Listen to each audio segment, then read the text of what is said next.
The grandmother gave her grandson a piece of red meat. The granddaughter, however, could only watch enviously from the side. Seeing this, the older sister tried to serve a piece of meat to her younger sister, but as soon as she reached out with her chopsticks, the grandmother slapped them away. The grandmother believed that girls were worthless and that eating was useless for them. Only the grandson was considered the heir of the family, destined to attend college and bring glory to the family. Unbeknownst to her, the burden she despised would become a billionaire female CEO in 7 years. One day, the older brother received his admission notice from a junior college. The whole family was overjoyed. The grandmother was especially excited, shouting about bringing glory to the family. To raise the tens of thousands of dollars needed for the brother's tuition, the father planned to sell the old house where the sisters lived and have them move to the living room. The girl was extremely anxious upon hearing this, as she would also be taking the college entrance exam next year and needed a quiet study environment. When she tried to object, the father said that after finishing high school, she should just get married and not waste money on college. The girl had had enough of this family's male favoritism. She understood that education was her only way out. From that day on, she studied relentlessly, determined to prove herself better than the boys. Indeed, hard work pays off. A year later, the girl excitedly received her admission letter from MIT and wanted to share the joy with her family. But except for her mother and sister, no one else was happy for her. Her mother said it was a great achievement for the family, but the grandmother said that due to their poor financial situation,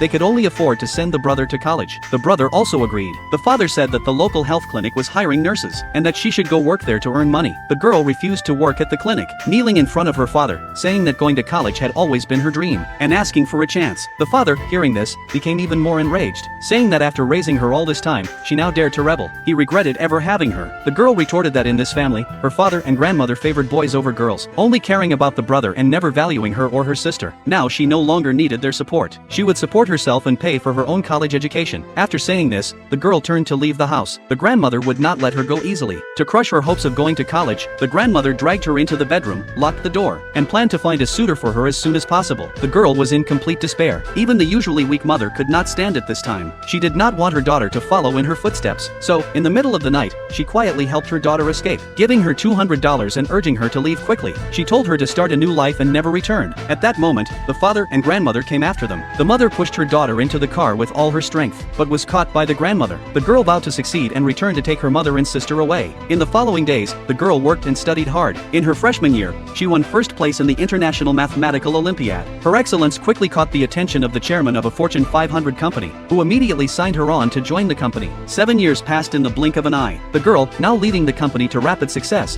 became a legendary figure in the industry. However, she had signed a confidentiality agreement, so she had been unable to contact her family during these 7 years. As her contract was nearing its end, she eagerly wanted to return home. To her surprise, she learned from her assistant that her father was planning to marry her sister off to a local thug to raise money for her brother's wedding dowry. She immediately rushed back home.